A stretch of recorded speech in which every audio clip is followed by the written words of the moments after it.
दोस्तों, यह एक सच्ची कहानी है।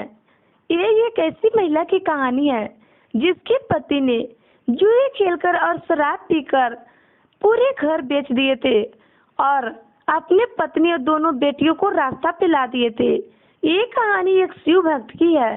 दोस्तों, अगर आप लोग भगवान शिव के सच्चे भक्त हैं और भगवान शिव पर विश्वास रखते हैं तो ये कहानी को पूरा देखें। भगवान शिव ने इस महिला की मदद कैसे किए। दोस्तों, एक गांव में एक महिला रहती थी। उसका पति जुआ खेलता था और शराब पीता था। उसकी दो बेटियां थी।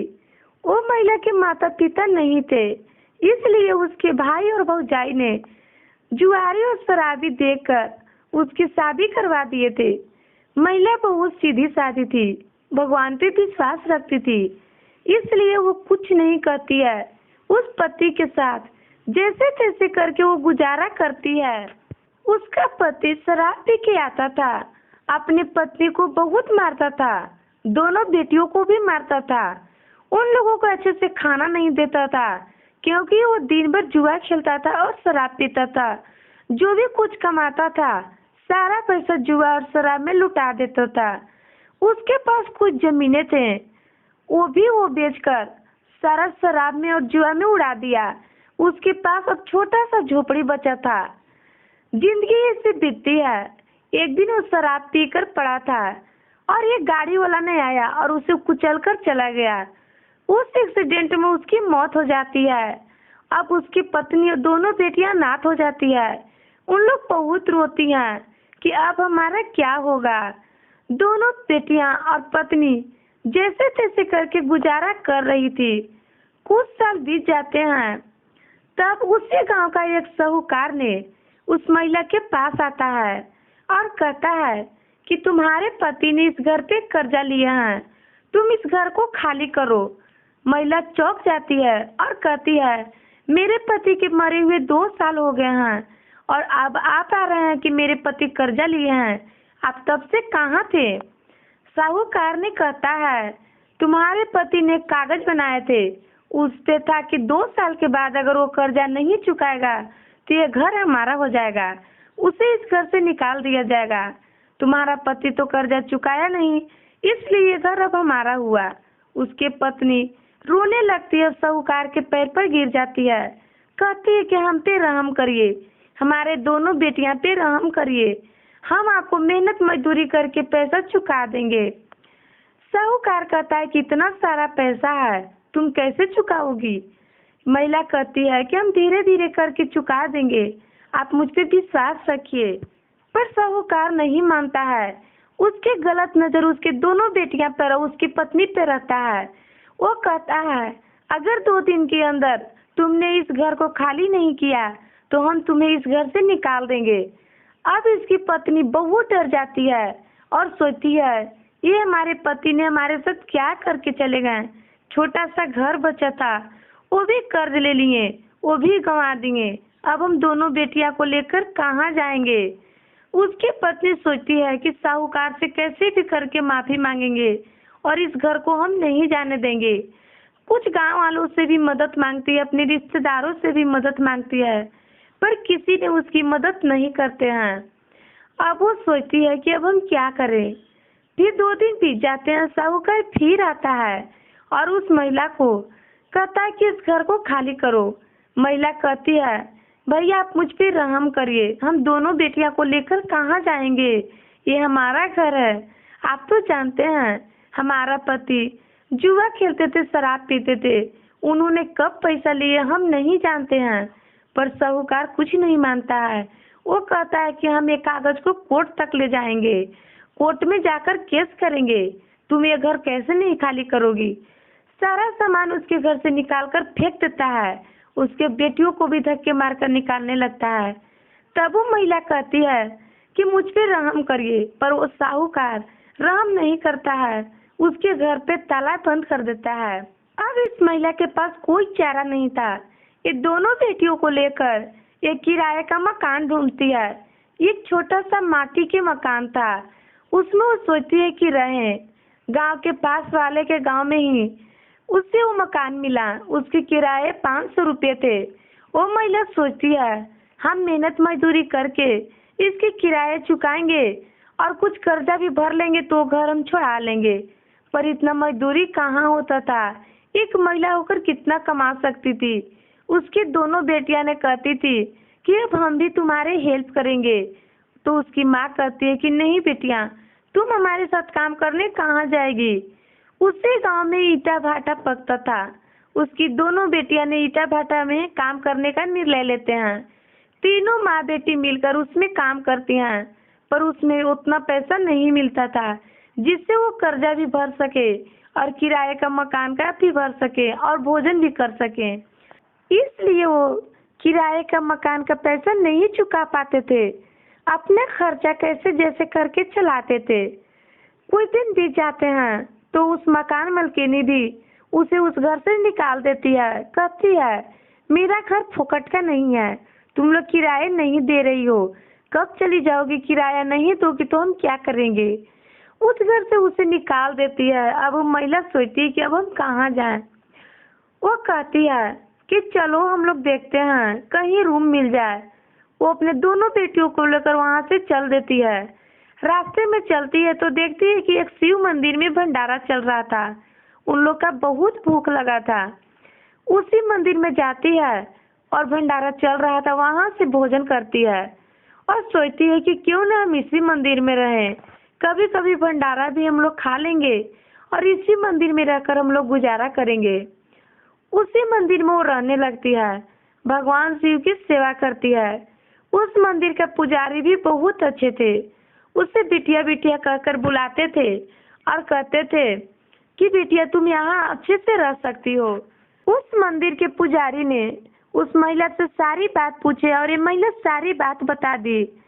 तब वो मंदिर के पुजारी कहते हैं कि तुम भगवान शिव से क्यों नहीं कहती, इसका निर्णय भगवान शिव लेंगे। अगर तुम सच्चाई पे हो तो तुम्हारा जीत होगा। तो वो महिला कहती है कि पुजारी बाबा मैं सच्चाई पर हूँ, मगर मेरे पति जुआरी और शराबी थे। वो तो कर्जे लेने में आगे थे, वो कर्जे लिए हैं और वो कागज भी बनवाए हैं। अब हम उसका क्या करें। तो वो पुजारी बाबा कहते हैं कि कुछ उपाय तो निकलेगा धीरे धीरे, अभी तुम इसी मंदिर में रहो। वो महिला इस मंदिर में रहने लगती है। मेहनत कर करके दोनों माँ बेटी मिलके और खूब मेहनत करते हैं।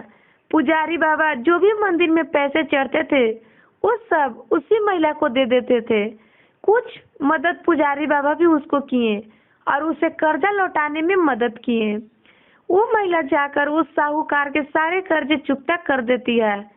साहूकार देखता है कि महिला सारे पैसे चुकता कर दी।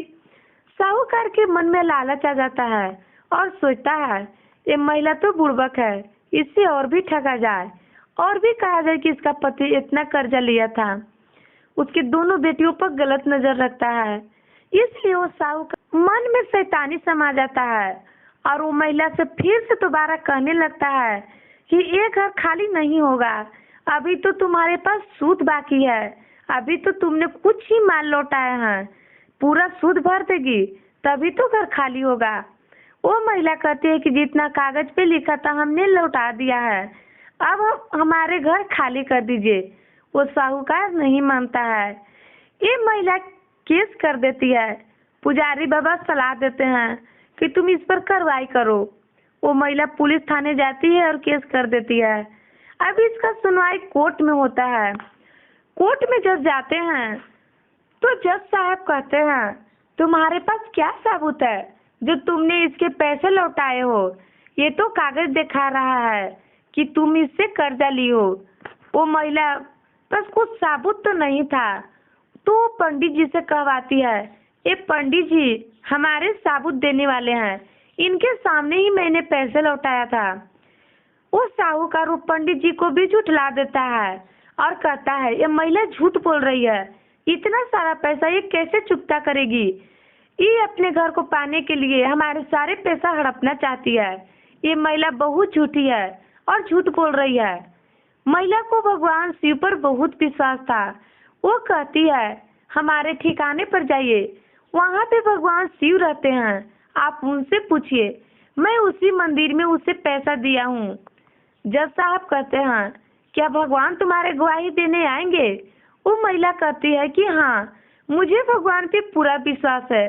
जब मैंने इसके पैसे लौटा दिए हैं तो भगवान शिव जरूर आएंगे।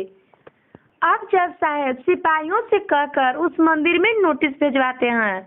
कहते हैं कि जाओ तुम नोटिस लेकर, और वहाँ पर कौन शिव है कौन शंकर है तुम उसे लेकर आओ। मंदिर के पास कोई शिव रहता है। सिपाही लोग जाते हैं उस मंदिर के पास और उस मंदिर में नोटिस रखकर चले आते हैं। दूसरा दिन फिर से सुनवाई होता है। तब वो महिला इंतजार करती है कि अब भोलेनाथ आएंगे। तब जज साहब कहते हैं कि कहाँ है तुम्हारे शिव, बुलाओ तुम्हारे गवाही देने के लिए। तब वो महिला कहती है कि हे भोलेनाथ, आप जहाँ पर भी हों आप आए, क्योंकि आपके सिवा अब मेरा इस दुनिया में कोई नहीं है साथ देने वाला। 2-3 बार आवाज लगाती है, तभी देखती है कि उस कोर्ट में एक बूढ़े व्यक्ति आते हैं जो फटे पुराने कपड़े पहने थे, पर उनके चेहरे पर अजब की चमक थी। जज साहब देखते हैं तो देखते ही रह जाते हैं। उस बूढ़े व्यक्ति को बुलाया जाता है कटघरे में और उनसे पूछा जाता है कि क्या इस महिला ने पैसा दे रही थी, तब आप देखे थे? तब वो बूढ़े बाबा कहते हैं, ये दुनिया संसार में कौन है जो मेरे नजरों से बचे। मेरे सामने ही ये महिला ने मेहनत कर करके इस साहूकार के सारे पैसा चुकता किया है और ये साहूकार झूठ बोल रहा है। ये महिला ने मेरे ही मंदिर में इसे सारे पैसे दिए हैं। तब जज साहब कहते हैं, मुझे साबुत चाहिए, मैं ऐसे कहने से नहीं मानूंगा कि इस महिला ने इसे पैसा दिया है। तब वो बूढ़े बाबा कहते हैं कि तुम्हें विश्वास नहीं है कि महिला पैसा दिए हैं। वो बूढ़े बाबा स्वयं भगवान शिव के रूप में प्रकट हो जाते हैं। ये देखकर जज साहब की आंखों में आंसू आ जाती है। उस साहूकार को भी सर नीचे झुक जाता है और सोचने लगता है कि भगवान स्वयं आए हैं इस महिला के लिए अदालत गवाही देने। वो साहूकार भगवान शिव को देखते ही अपना गलतियां मान लेता है और कबूल कर लेता है कि हाँ, ये महिला ने मुझे पैसा दिया है। उस सारे पैसे भी उस महिला को लौटा देता है और घर भी लौटा देता है। भगवान शिव के चरण में गिरकर माफी मांगने लगता है, मुझे माफ कर दीजिए हे भोलेनाथ, मैंने बहुत बड़ा पाप किया है। भगवान शिव ने कहते हैं, तुमने एक औरत को सताया है, एक अबला को सताया है। तब वो साहूकार कहता है, आज के बाद मैं किसी महिला को नहीं सताऊंगा, न किसी को कर्जे दूंगा जमीन जायदाद पे, आप मुझे क्षमा कर दीजिए। भोलेनाथ के चरण में गिरकर गिड़गिड़ाने लगता है। भोलेनाथ उसे माफ कर देते हैं। जज साहब भी भगवान शिव के सामने सर झुकाते हैं और उन्हें प्रणाम करते हैं। भगवान शिव आशीर्वाद देते हैं और उस महिला को आशीर्वाद देकर वहाँ से अंतर्ध्यान हो जाते हैं। सभी लोग वहाँ भगवान शिव के जय जयकार करने लगते हैं। वो महिला बहुत खुश होती है, अब उसका घर वापस मिल गया था। वो साहूकार भी महिला से माफी मांग लिया। वो महिला अपने घर में दोनों बेटियों को लेकर खुशी खुशी रहने लगी और अपना जीवन अच्छे से व्यतीत करने लगी। भगवान शिव की आज भी भक्ति करती है और भगवान शिव के मंदिर में वो हमेशा जाती है और पूजा करती है। एक पुजारी की मदद से उस महिला को भगवान शिव के दर्शन हो गए। दोस्तों, अगर आप लोग भी भगवान शिव के सच्चे भक्त हैं तो हमारे चैनल को सब्सक्राइब करें। वीडियो पसंद आए तो वीडियो को लाइक, कमेंट, शेयर करें।